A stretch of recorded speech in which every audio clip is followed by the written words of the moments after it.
If you're not getting where you want to be and you've got all the marketing tactics and all the marketing strategies, then it's up here. You're sabotaging yourself and you don't even know it.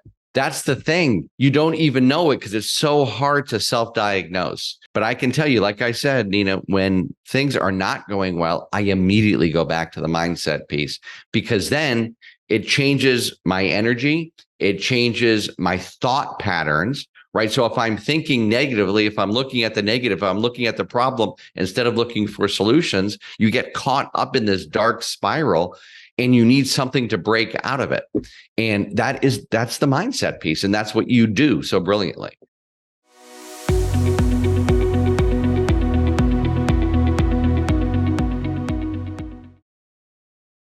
Hello and welcome back. I'm so excited to introduce you to my guest today. He's been a friend of mine for a while. He loves mindset as much as I do. He works with financial advisors. He walks his talk. Please give a very warm welcome to Dave Dee. Dave was a struggling magician. Then he discovered the power of sales and marketing, and his business skyrocketed from 3 shows a month to 25 shows a month in less than 90 days. Other business owners started taking notice, and they started asking Dave for his advice. Because he knew he could make a big impact on people's lives as a coach, consultant, and speaker, his new business was born. And this is what he does today. He helps financial advisors and other entrepreneurs to scale their businesses using stuff that works really, really well. I've had the pleasure of working with Dave, and he shared some great strategies with me, and I know that you're in for an absolute treat. Hello and welcome back. I'm so excited to introduce you to my guest today. He's been a friend of mine for a while. He loves mindset as much as I do. He works with financial advisors. He walks his talk.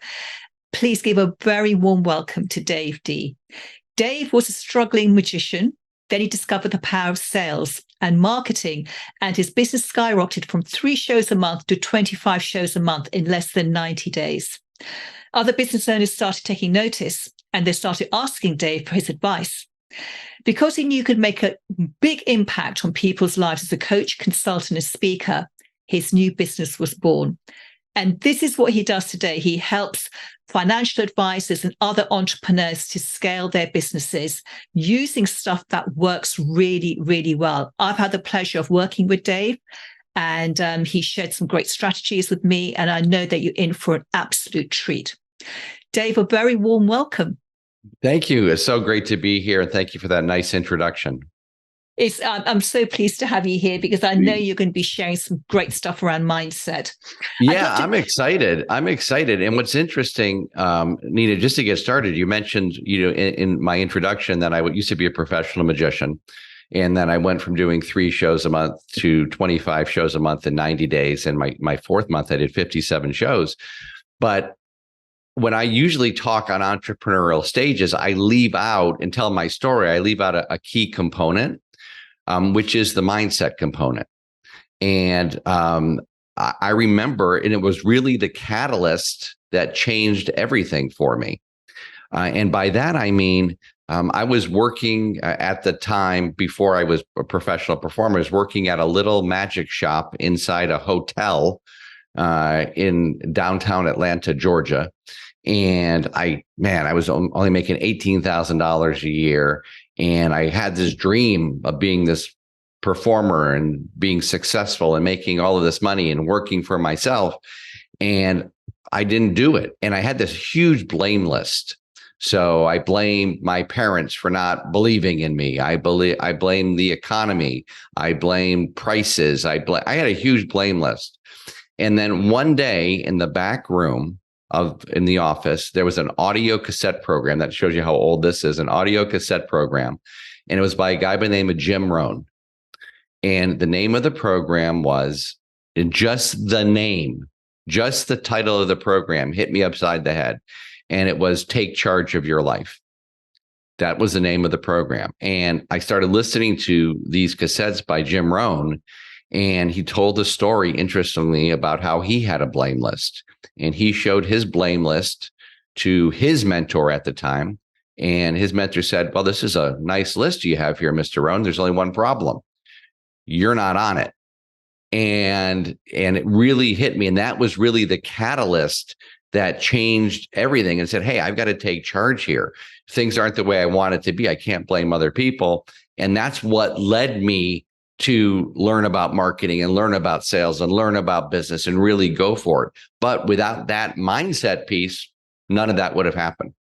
Wonderful. So tell me, you became aware of your mindset. It hit you between the eyes when you looked at this tape. Yeah. And I've heard so many very successful entrepreneurs share very similar stories about, they listened to a tape or they read a book and suddenly they realized that they had to work on themselves. How did your mindset change?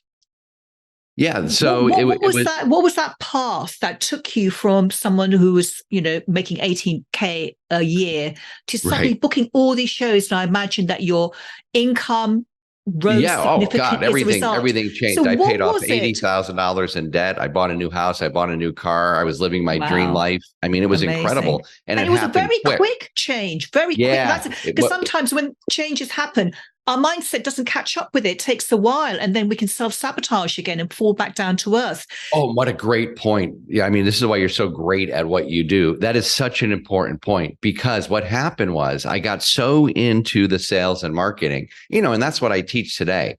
But I got so into the sales and marketing that I thought, well, I don't need this mindset stuff anymore.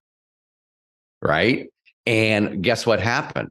Well, I struggled for a little bit because there was a dip, because I didn't keep working on my mindset. I didn't keep working on my psychology. And so I think people can swing too far in both directions, right? They can just totally work on their mindset and on their psychology and on their thinking and never actually take any action. But the other way is also bad. And in some ways, it's worse, because you are going to hit that plateau. So it's a never ending, continuous thing. And it really is the trigger. And I really think it's the difference between folks that are doing well and folks that are super successful. And in most cases, it's absolutely the thing that you need to go from, even if you're super successful, to go through that to that next level that you find is elusive. Right. And so it was so important. And to answer your question, what changed for me was that I did have control. Right. I did have control over my actions. Now, I didn't have control over the results, but I had control over my actions, and I could take control of my life, and I could set goals, and I could be positive as opposed to looking at the negative. And all of those things without that, I wouldn't have seeked out how to grow my business, how to make my dream a reality. And I think for a lot of advisors, right, they get caught up in the products that they're selling, or maybe even in the sales and marketing, and they can't understand what is this?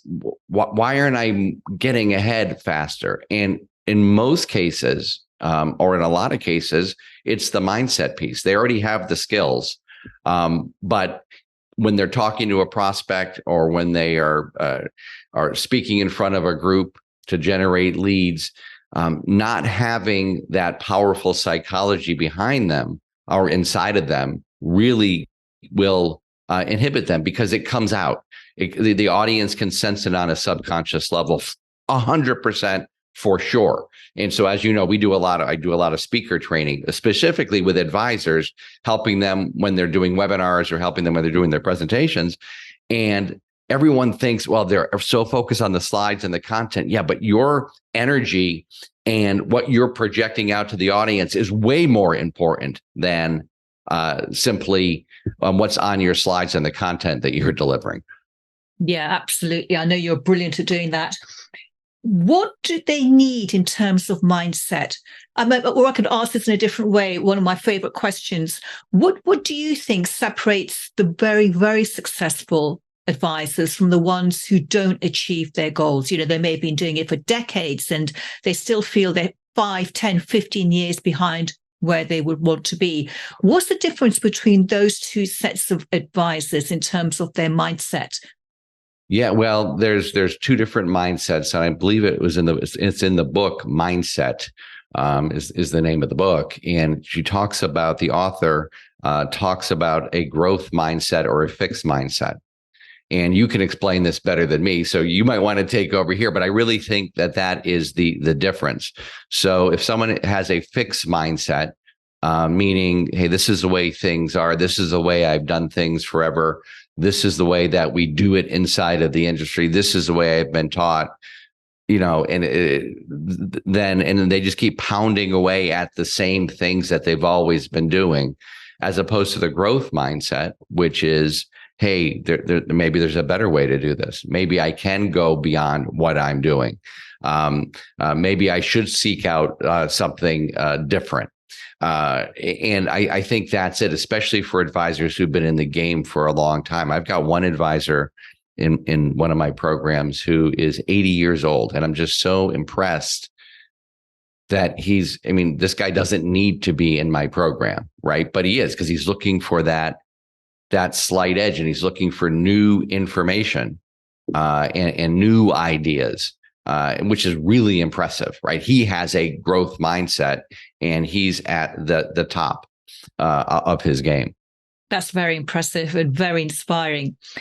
Why do you think, not all financial advisors, obviously, but many financial advisors overlook the mindset piece, and they're interested in the marketing and the selling, which are obviously key pieces for them to grow their practice.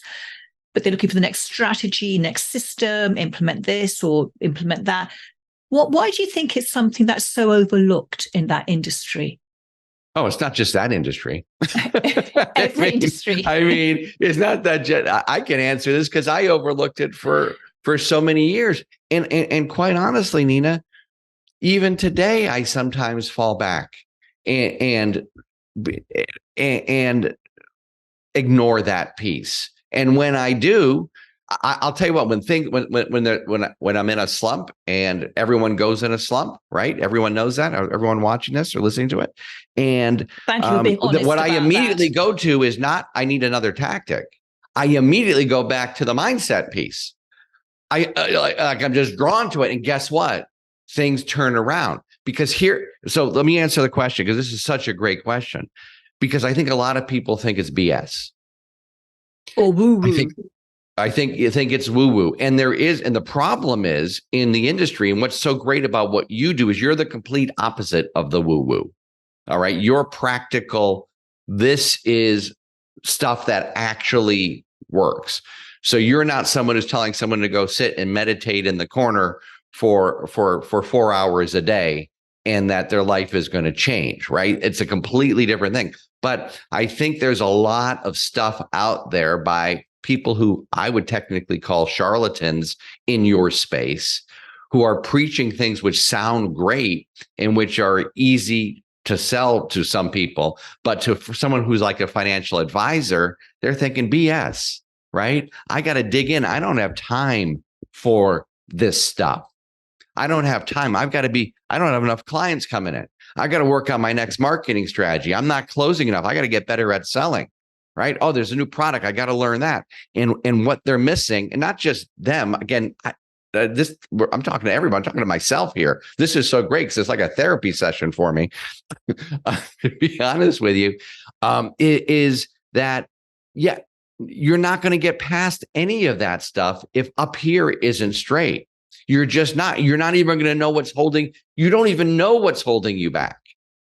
And you just keep pounding and pounding and pounding, doing the same things, working harder. And the only thing working harder is going to do is give you more hard work. Right. And so if you're not getting where you want to be, and you've got all the marketing tactics and all the marketing strategies, then it's up here. You're sabotaging yourself and you don't even know it. That's the thing. You don't even know it because it's so hard to self-diagnose. But I can tell you, like I said, Nina, when things are not going well, I immediately go back to the mindset piece, because then it changes my energy. It changes my thought patterns, right? So if I'm thinking negatively, if I'm looking at the negative, if I'm looking at the problem instead of looking for solutions, you get caught up in this dark spiral. and you need something to break out of it. And that's the mindset piece. And that's what you do so brilliantly. Thank you. And it's fascinating, isn't it? Because this is, you and I both know that it's the key part of any entrepreneur's, tool set, and it's just something that we should all have. What is your favorite mindset practice that you are drawn back to when things aren't going well for you? What do you like to do? Yeah, it's interesting. So I have a little morning routine that I do, which encompasses a number of different things. And I'll just give mine, and you can pick and choose what you like out of it, or whoever's watching, or discard it all. But I think having a practice, and it doesn't take a long time, by the way, it's very, very quick. But I think having a practice is one of the most important things that you can do, because if you don't, you're just other things are going to come up. But if you make it into a ritual, here's what I'm going to do. So the first thing that I do is I have a prayer for every day. All right. So my first thing that I start with is a prayer. And it just sets me off in the right direction. And then the next thing that I do is I read about, I've got a list of the qualities and the traits of the person who I want to be. Right. I want to be courageous. I'm a person of, I'm relentless. I'm an action taker. And so I read that along with my definition about what those mean. Then I've got a bunch of inspiring quotes that actually have meaning to me. And so one of them is from Tom Hopkins, who was a great, great sales trainer. And he was actually the first person who I went to see speak right out of college. And I didn't even know that there was, like, you could get training and stuff like that. But Tom's quote is, and I've got a number of his, but and I've been doing this one for years. I will win. Why? I'll tell you why. Because I have faith, courage, and enthusiasm. And so that's a quote that I read, and I read it with passion.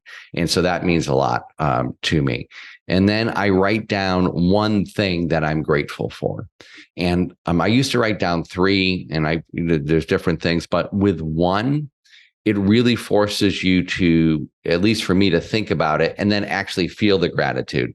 When I was writing down a longer gratitude list, it would almost became a to-do. Oh, I've got it here. I'm going to write down my list, which is not the point.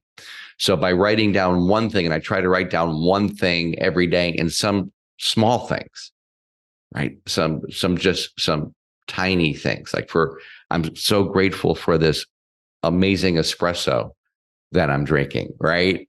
And actually feeling the gratitude for it. And so that's it. And then the other thing that I do personally is I have a meditation practice as well. It's a centering meditation. And so I do that as well. And so that takes a little bit longer. But as far as the basic mindset stuff, that's what I do. And it reminds me of who I am. Oh, then there's a visualization piece to it. Now, the way that I stink at visualization, I always have. So what I did is I have images and that I can look at that trigger and have an emotional. I think the key is emotional, by the way, and you may disagree. I completely agree. It's all about the feeling. Yeah. And so I just I picked out images that I look at, and it reminds me of what I'm going for. But it creates, more importantly, the emotion, the feeling of it. Right. And so that's basically it. Read my goals, read about who I want to be, do the visualization with the images. That's how I do it. Do my prayer. And then some of the quotes. I've got a bunch of them. I don't read them all every day. It's just let my eyes scan, and I look at, one. I almost do Tom's quote every day. And how long does this take you? Oh my God. Without the meditation, 5 minutes. 5 minutes. And it sets you up for the day. 5 minutes. If I really want to do the visualization, maybe 8 minutes if I really want to get into it. But this isn't a long process, but I think it's more important, because my thing is, and again, you may disagree, and I'd love to get your take on it. My thing is, if you have a practice which is so long and so complicated and so onerous, you're not going to do it consistently. I think doing something consistently is more important than doing, like, putting together this crazy, ideal, perfect thing. But then not doing it on a regular basis. Absolutely. I agree, because the idea of sitting down for an hour and a half every morning to get my mindset practice ready, it would just mean that I wouldn't do it. My mindset practice, which I do every morning, takes me around 10 minutes. Yeah. Then what I like to do is weave it into my day and anchor it, maybe with a cup of tea, so I remember it every time I have a drink. And then in the that's evening, brilliant. I'll do something else. Yeah. So this is because it has to fit into your life. And for anyone who's listening thinking, even 10 minutes a day, how many 10 minutes a day do we waste every single day? Multiple times over. So we can grab one of those 5-10 minute slots and just use it to set yourself up for the day, so you're leading the day rather than chasing it. Yeah. The reason I'm laughing is how many 10 minutes. I mean, I wasted, it's Thanksgiving here when we're in the States when we're recording this, and I've got all the kids here. And so I kind of hid out in my bedroom this morning for a little bit and wasted multiple 10 minutes on YouTube. Multiple, not one 10-minute period, multiple, right? And so, yeah, it's not a matter of time. It's a matter of wanting to do it. It's not even a matter of commitment. Change your identity to the person. I'm the person that does this. And I'm telling you, and it's not going to, I think the other thing is people give up, right? They don't see it's not like if you do a direct mail campaign or if you do a seminar, you get immediate results, right? You can immediately see, I did good, I didn't do good. With this, it's not like you're going to do one 10-minute mindset thing in the morning and your life is going to change. And so you got to stick with it, but the rewards are truly incredible. They really are. And then we all need coaching in this area too, right? Because again, as I mentioned earlier, and this is what your practice and what you do is so important, is you figure out what is holding someone back. And it's very difficult to figure that out on your own because you're inside your own head looking at it from your own perspective.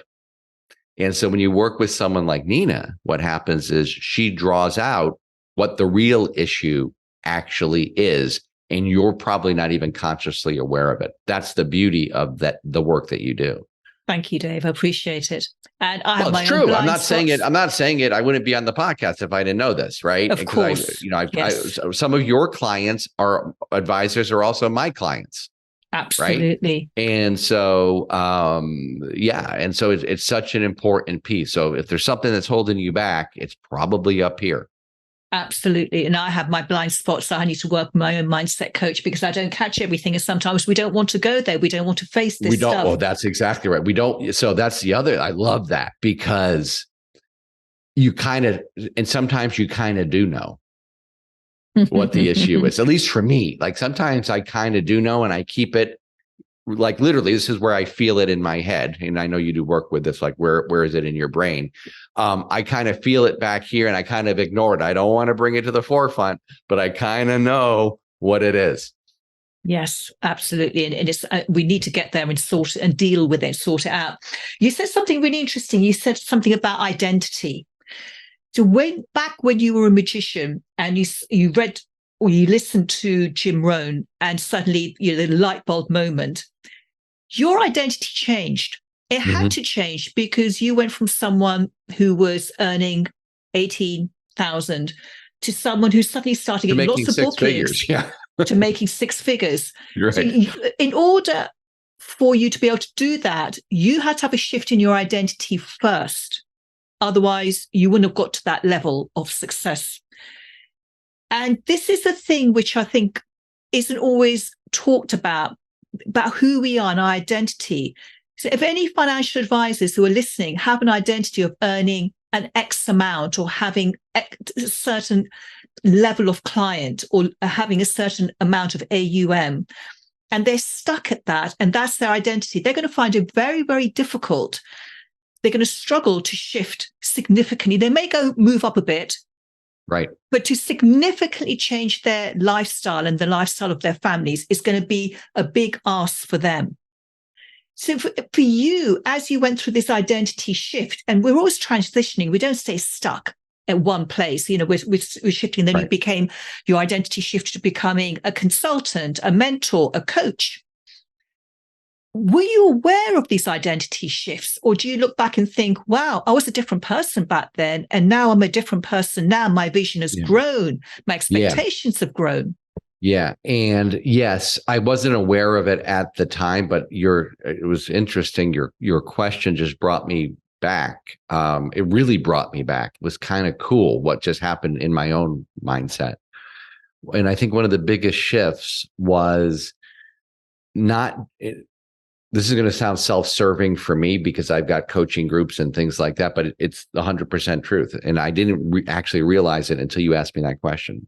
What helped me shift my identity was being around different people, right? So if I was around the same people that I was always around, right? Or if I was just in a group of other magicians, right? So, I went to magic, there was marketing conferences for magicians, but if I was just around that group, then my mindset would not have gone. There's no way I would have had that explosive growth. It was because I started being around other groups of joining other groups of entrepreneurs, being in other coaching programs that were not a single magician. I was the only magician in it, and seeing what other people were doing in other industries. Because, and I realized that my business is really literally no different than a financial advisor's business. I need to generate leads. I need to close sales. I need to deliver my service. I need to get referrals. My vehicle was just entertainment, but it's the same business. And so what shifted my identity was being around other people who were doing so far superior, and saying, wow, if they can do it, I can do it. And you said that it's constantly shifting. Well, I just personally joined a $50,000 per year group because I want to be in that level with now that's a different level. Oh, yes. Right. Of people who are in there. And you're like, wow. Right. And I think unless you can see that, if you can't see it, if you're just insulated in your own industry, in your own group, there's people that are doing well. But when you step outside of that, that was a huge, major shift in my identity. And it also shifted that, hey, my business is really the business of getting clients and marketing and sales. That's the real business, right? So before I identified myself as a magician, now I identify myself as a marketer of entertainment services. That was a huge, gigantic mindset set shift for me because it put my focus on what was important. And interestingly, with that mindset shift, I got better at being a performer. Why? Because I was doing a lot more shows. I was working with a lot more. And you believed in yourself and, your value, your worth, all of this stuff is really, really important. Yeah.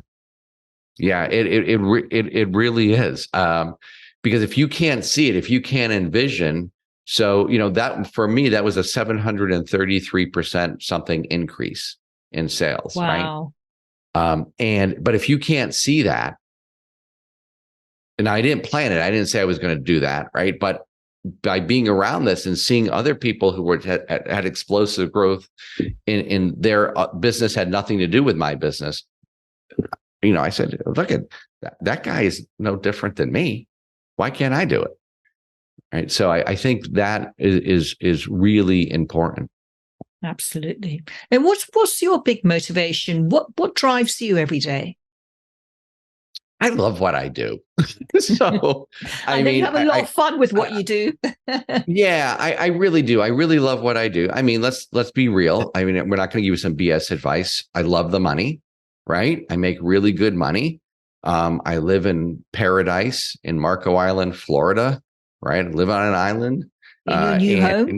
Yeah, in a new home, right? And so I like fine dining. I like all of that stuff, but I also love what I do, and it's an interesting thing because if you look at as a performer, I'm still on stages. Some of them virtual, some of them I'm just not doing shows. But interestingly enough, we are starting that up again, just kind of for fun.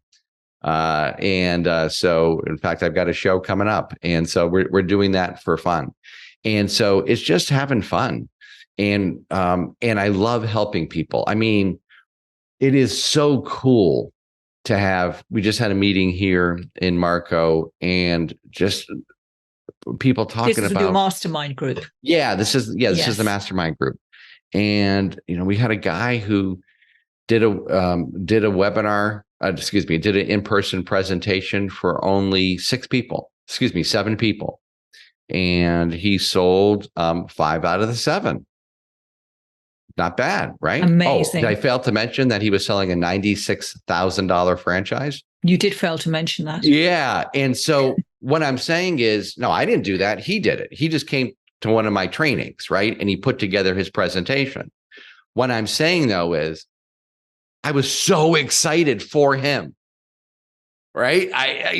When someone gives us that type of result or that type of testimonial, and again, it's not me, it's them. I'm excited for them. Yes. You love their win as much as they do. Yeah. Well, exactly. The first thing I do is I go run and tell my wife, and we celebrate. Yes. And so really, I love that feeling. That's the applause. That is a true celebration. Absolutely. That's a wonderful result. And honestly, that's it. I mean, so the money and the quote applause. Yeah, perfect. What is the biggest lesson that life has taught you so far?